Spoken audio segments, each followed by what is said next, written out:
each seed has a different profile of other things that they're high in. And so, in particular, the flax, the chia, and the hemp seeds are very high in the omega-3s. Hi, welcome to the Judy Terrell Show, where I explore topics intended to optimize every body 50, 60, 70, and above. Hi, everybody, and welcome to your second 50. If you're joining me in this episode, then you are on my series number 11. And the topic for this series is what foods can we eat now, whatever age we are, over 50, 50, 60, 70, 80, as we are trying to, enhance our health and how we feel and look at our bodies right now, but also with an eye on how to live our longest life at the highest quality. Being able to move around, feel good in our bodies, have our brains fully functioning. So it's not just living long, but living long quality life that I am addressing in this series. Well, if you're in this episode, then you are on episode number 6, which is the last of my one in the series. And I've been addressing a variety of foods that are known to enhance longevity and to help us feel our best in the moment as well. And now we've arrived at my number 6 top pick, and it is seeds. All right. And now seeds, there's a there's a large variety of seeds that we can ingest as human beings. So let's go through a couple of them, or many of them. Flax seeds, hemp seeds, pumpkin seeds, chia seeds, sunflower seeds, sesame seeds. There's probably a couple that I missed in there, but there's like the majority of the ones that most of my clients are aware of and that are willing to eat. All right. So, what is it about seeds that makes them make the top 10 or the top 6 in my case, list of foods to eat for enhanced longevity? So seeds are very high in omega-3 and fatty acids, as well as other fatty acids that are what are known as the good ones, the healthy ones. And omega-3 fatty acids are known for, slowing down the diseases of our brains, of our cognitive functioning. So, in everyday life, we have a lot of information and data that comes to us in everyday life from all the information age, our devices, our social media, the news, more so than any other time in human history. And so if you're alive on the planet and over 50 right now, eating seeds that are high in omega-3s is going to help your cognitive functioning. But, eating the seeds and having the omega-3 acids, fatty acids in them have also been found to enhance or decrease, I should say, the risk of our diseases of the brain. So, cognitive decline, functioning, cognitive processing, dementia, possibly Alzheimer's. So the brain disorders, the omega-3s in particular, have been found to be very, very, very helpful in decreasing risk and slowing down effects. So the seeds are all very rich in omega-3s. Some of them are a little higher in them, some of them a little bit lower. And each seed has a different profile of other things that they're high in. And so in particular, the flax, the chia, and the hemp seeds are very high in the omega-3s. The other ones have them too, but those 3 in particular are the highest in the omega-3s in the seed, family of foods. Sesame seeds are very high in calcium. And as women in particular age, we lose our estrogen. We are at higher risk of osteoporosis and osteopenia. And calcium is one of the things that gets recruited into the bones to help keep them strong. And so having a natural food supply of calcium is a benefit, even over supplements and medications for osteoporosis. So eating, in particular, sesame seeds would be a good thing to add to your eating rituals if you are at risk of osteoporosis and osteopenia. Pumpkin seeds are very high in magnesium and zinc.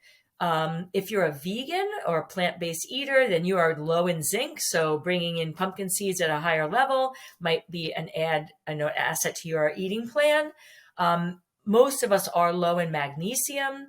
Magnesium is responsible for muscle relaxation. So if you're getting muscle cramping or you're feeling muscle soreness, more so than you think is, good or right, eating pumpkin seeds and throwing them into some of your meals would be a good thing to do. Magnesium is also one of the things that's used as a supplement to aid sleep. Sleep is very important for health and well-being in the moment, but also for longevity. So pumpkin seeds would be a good thing to take in for the magnesium component as well. I am so excited to announce your second 50.life. I have been working in the fitness industry with individuals, both men and women, over 50 years old for 42 years and really specialized in the last 10 on over 50. I'm over 50 myself by a long shot. And I've helped literally thousands of men and women both to lose the extra body fat that they gain in the second half of their life. 2, feel better in their own bodies energetically. I have helped people to reverse and eliminate health problems, high blood pressure, high cholesterol, pre-diabetes, symptoms of menopause, to name just a few. On this platform, you will have access to an entire body of resources, exercise videos, mini courses, eating plans that are specially designed for over 50 men and women because there's special needs for our demographic. And in addition to the virtual resources that you'll have access to if you join at any time that you'd like, you also have access to me for one-on-one coaching through a group coach call every month. So you can bring your specifics and we can address those as you're also getting information that is specific to the over 50 population. 50s, 60s, 70s, and now 80s is the demographic that I'm working with. So it's your second 50.life, YOURSECOND 50.life. Go check it out. It might be the single best thing that you've looked at like in your second 50s. So, a variety of seeds. All of them having a little bit of a different, nutritional profile. So, I would recommend mix them up, have pumpkin seeds on one day, put some ground hemp seed in something on another day, and get the variety in so that you're ingesting the seeds on a daily basis, but mixing up their nutritional profile to get the best of all that they all have to offer. Seeds are also very high in fiber, and fiber is correlated with intestinal health. And as I've mentioned in other episodes in the series, the microbiome on your colon is correlated with like everything, your immunity, your brain health, and your longevity. So keeping that well balanced is a critical piece of longevity. And the fiber that we eat in our eating plans is what these microorganisms feed off, the good ones in particular. And then, so we want to take in things that are fibrous to help keep our microbiome of our colon healthy and robust. So the fiber component of the seeds is a very important component, as well as some of the vitamins and the fatty acids that I just discussed. And so now I want to just highlight, because there's a lot of seeds that are out for our consumption, and a lot of my clients come into me and they'll tell me that they're adding seeds to their eating, but now the form of which they're taking them, I need to just fine tune your knowledge about that so you're taking them in the best form, right? So when you're going to use the seeds in your diet, you will be best served by eating them either raw or lightly toasted. And you can do that yourself, buy raw seeds and then put them on a cookie sheet, possibly spray them with a little bit of avocado oil and then put them under the broiler until they get, just like a little bit, toasty.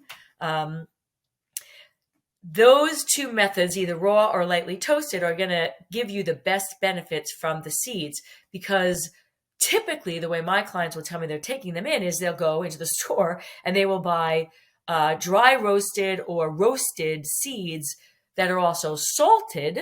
And now when you overheat the seeds, they will break down and go rancid, those omega-3s and those healthy fats. So you want to avoid the overly cooked, if you will, or heated versions of these seeds. And obviously the salt component on the salted seeds, many of us are trying to battle when you're over 50, in particular men, high blood pressure, and sodium in your diet is a contributor to that. So you want to watch out for the salt.